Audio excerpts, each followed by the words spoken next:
আমি আজকে আবার এই বাসক পাতার সিরাপটি নিজেই বানাচ্ছি। এখন নিজেই বলে না যে এই সিরাপটা খেলে খুব, দোকানে যে কেনা সিরাপগুলো খেলে সব ক্ষতি করছে, তো আমি এগুলো নিজেই বরাবরই বানাই। তো এখন যেহেতু আমি একটু নিজের থেকে ভিডিও করা শুরু করেছি, তাই এগুলো তোমাদের দেখাচ্ছি। দেখো কী কী নিয়েছি এখানে।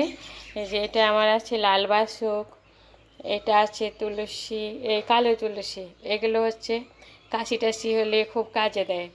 আর এখানে আমি নিয়েছি ওই লবঙ্গ, গোলমরিচ আর একটা এলাচ নিয়েছি সেন্টের জন্য। আর এটা আমি আদা কুড়িয়ে নিয়ে নিয়েছি। আর এখানে আছে আমার তেজপাতা। আর আমি এগুলো ডাঁটা সুদ্ধই নিয়েছি, মানে এগুলো আমি প্রেসারে দেব। ডাঁটা সুদ্ধ নিলে ভালো, মানে এর রসটা বেশি বেরোয়। আর আমি এই যে প্রেসারে এটা ভালো, অনেকক্ষণ রেখে দিতে হবে ফুটিয়ে। এটা আমি এই যে জল নিলাম, এটা গ্লাসে জলটা দিলাম, অল্প পরিমাণ জল নিলাম, এটা 1 গ্লাস জলটা দিয়ে দিলাম। এবার এটা ফুটতে শুরু করবে, আমি এগুলো একে একে করে মিশাগুলো সব ছিঁড়ে দেব।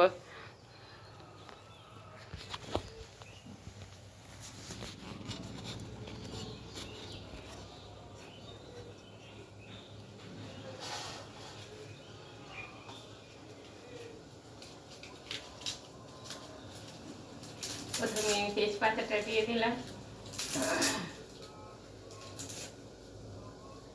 তারপরে এই বাসকে একদম ছেড়ে এগুলো দিলে পরে বেশ ভালো লাল লাল একদম হয়ে যায়।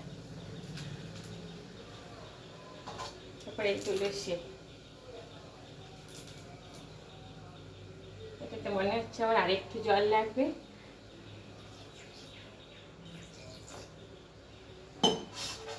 তারপরে আদা কুচিটা দিয়ে দিলাম, সবই দিয়ে দেবো এক এক করে।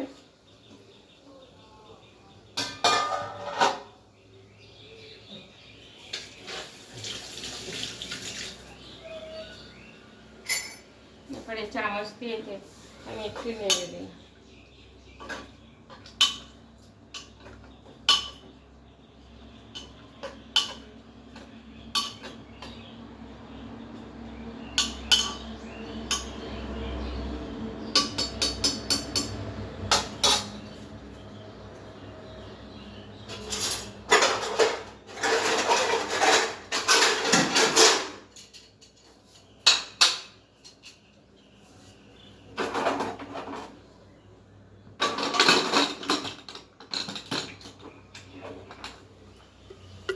এবার এইটা আস্তে আস্তে হতে থাক। আমি তো কালকে দেখিয়েছিলাম এই মধু দিয়ে খাবো, এটা কালকে লাল লাল হয়ে গেছিলো। হ্যাঁ, এটা হোক, আজকে তাহলে রাখি।